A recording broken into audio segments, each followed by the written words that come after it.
Dans cette vidéo, nous allons voir ensemble les incontournables de la trousse aromatique.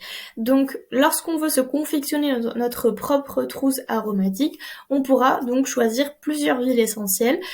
Aujourd'hui, donc j'en ai choisi, il me semble, 5 ou 6 huiles essentielles. Bien évidemment, vous pouvez en prendre plus, mais le but donc sera d'avoir certaines huiles qui justement sont intéressantes car elles contiennent plusieurs principes actifs et on pourra les utiliser pour plusieurs petits soucis de santé ou justement pour avoir d'autres effets.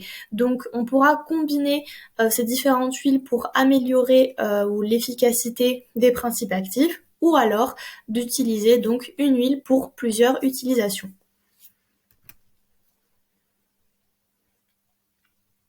Donc pour la trousse aromatique, j'ai choisi la citronnelle de Java, le géranium bourbon, le gingembre, la menthe poivrée, la lavande fine et l'arbre à thé, ou ce qu'on retrouve le plus souvent, ça va être le tea tree. Donc c'est tout simplement l'huile essentielle d'arbre à thé. Alors nous allons les passer en revue une par une. Commençons par la citronnelle de Java. Donc quand est-ce qu'on pourra l'utiliser? Ça va être en cas de piqûre d'insectes, en tant que répulsif à insectes. Donc on entend très souvent que on pourra totalement utiliser la citronnelle pour justement éloigner les moustiques, notamment en été. Donc cela revient à son principe actif qui va servir de répulsif justement. Ça va avoir un effet calmant, donc c'est pour ça qu'on va les utiliser en cas de piqûre d'insectes. Ça va également être utilisé pour assainir l'air ambiant et également pour booster la concentration.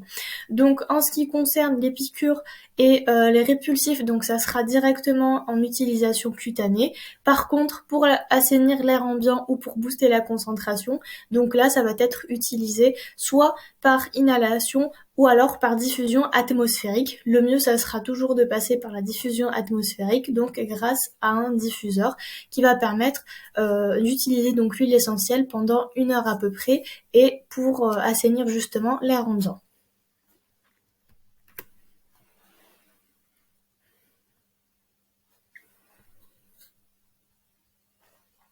Concernant le géranium bourbon, donc permet de limiter et soulager les réactions inflammatoires, par exemple les cas de mycose ou d'arthrite.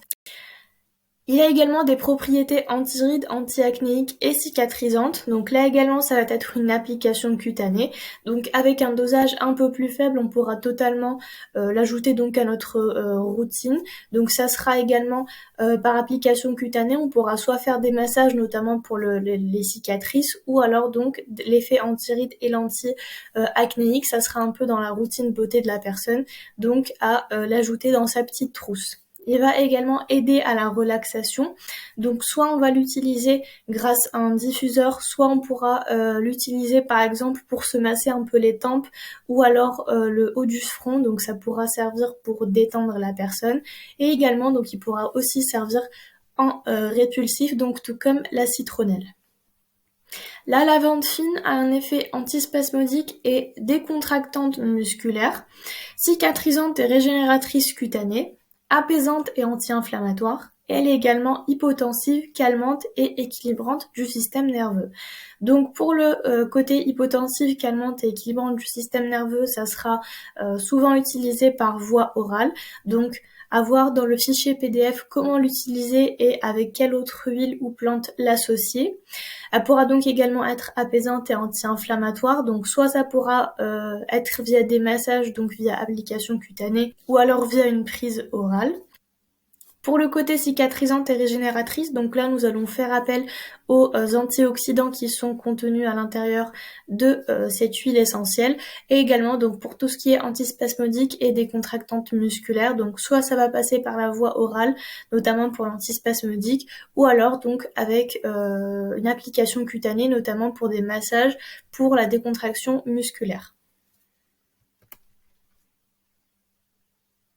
Concernant le gingembre, on va retrouver donc une action anti-inflammatoire, il va augmenter la circulation sanguine, il va stimuler le transit intestinal, soulager les douleurs articulaires et également c'est un anti-nauséeux.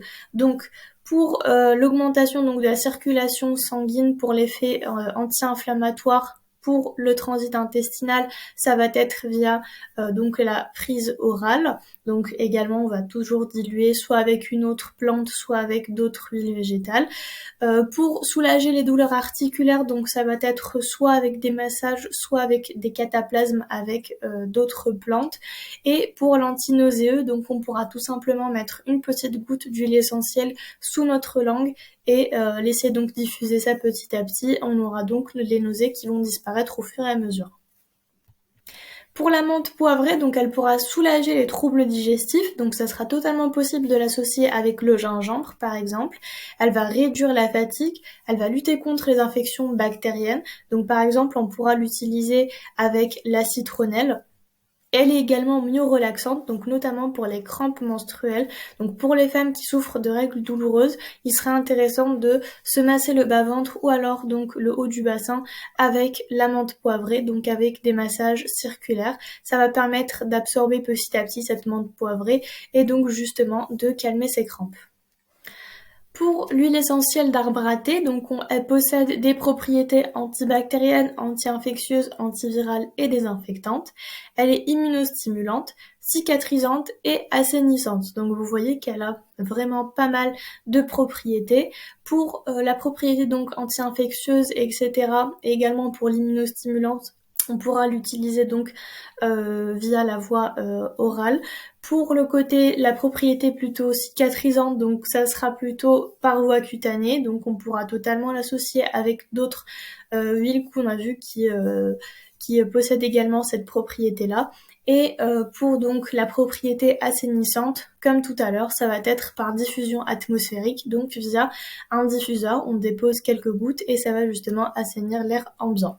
Donc vous voyez qu'avec quelques petites huiles essentielles, donc on n'en a pas vraiment énormément, on en a 5 ou 6, on pourra totalement mixer entre ces huiles-là pour avoir plusieurs effets. On pourra donc les utiliser pour pas mal de petits problèmes du quotidien.